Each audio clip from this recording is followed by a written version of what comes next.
Assalamualaikum warahmatullahi wabarakatuh. Saya Banteranto. Saya ingin menjawab tugas yang dengan judulnya peran teknologi digital dan fintech dalam efisiensi manajemen operasional perbankan. Oke, masuk ke analisis masalah. Kondisi aktual. OJK mencatat peningkatan signifikan platform fintech lending dorong penetrasi internet smartphone tinggi. Yang kedua, data OJK ATVI menunjukkan penggunaan e-banking melonjak dari 13,7 juta nasabah tahun 2012 ke 50,4 juta pada tahun 2016. Yang ketiga, OJK atau BUSDM atau Buatan Jasa Kebijakan Perbankan menyatakan kolaborasi bank fintech meningkatkan aktivitas digital terutama di segmen muda dan pendidikan. Kesimpulan, transformasi digital dan fintech telah menjadi motor utama efisiensi biaya operasional, akses layanan, dan inklusi keuangan. Masuk ke khusus topik. Kelompokan topik kritis. 1. Otomatisasi operasional. Digitalisasi turun tingkat biaya dan meningkatkan kualitas staf. 2. Inklusivitas dan akses menjangkau daerah terpencil lewat mobile banking dan fintech. 3. Regulasi dan keamanan. E-reporting OJK mempercepat pengawasan, namun teknologi siberkriminalitas meningkat. Masuk ke poin kedua, penerapan konsep teori. Poin A, literasi akademik.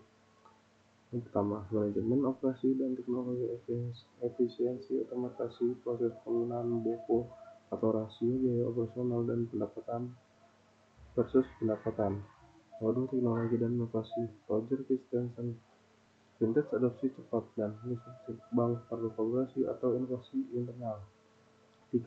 Regulasi responsif. OJK e-reporting mendukung pengawasan basis data real time dan risk based. Visualisasi data. Indikator sebelum 2012 dan setelah 2016. Jumlah e-banking user tahun 2012 13,6 juta. 2016 50,4 juta. Buku bank digital fintech sebelum 2016 belum tercatat. Setelah 2016 menurun. Tambahkan draft batang.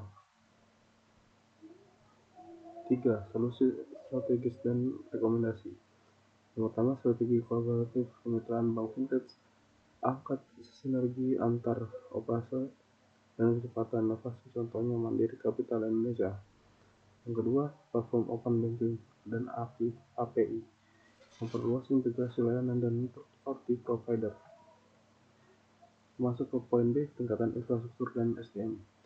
Investasi infrastruktur IT perlu server stabil, cloud, dan koneksi daerah. Kedua, pelatihan literasi digital untuk staf dan nasabah, edukasi risiko cyber, dan manfaat layanan digital. Regulasi dan keamanan. Regulasi fintech progresif. OJK harus terus menyempurnakan POJK 13 tahun 2018 dengan respons terhadap inovasi. Masuk ke poin kedua, cyber security enhancement. Audit rutin, sertifikasi keamanan, insentif untuk adopsi fintech dengan keamanan tinggi.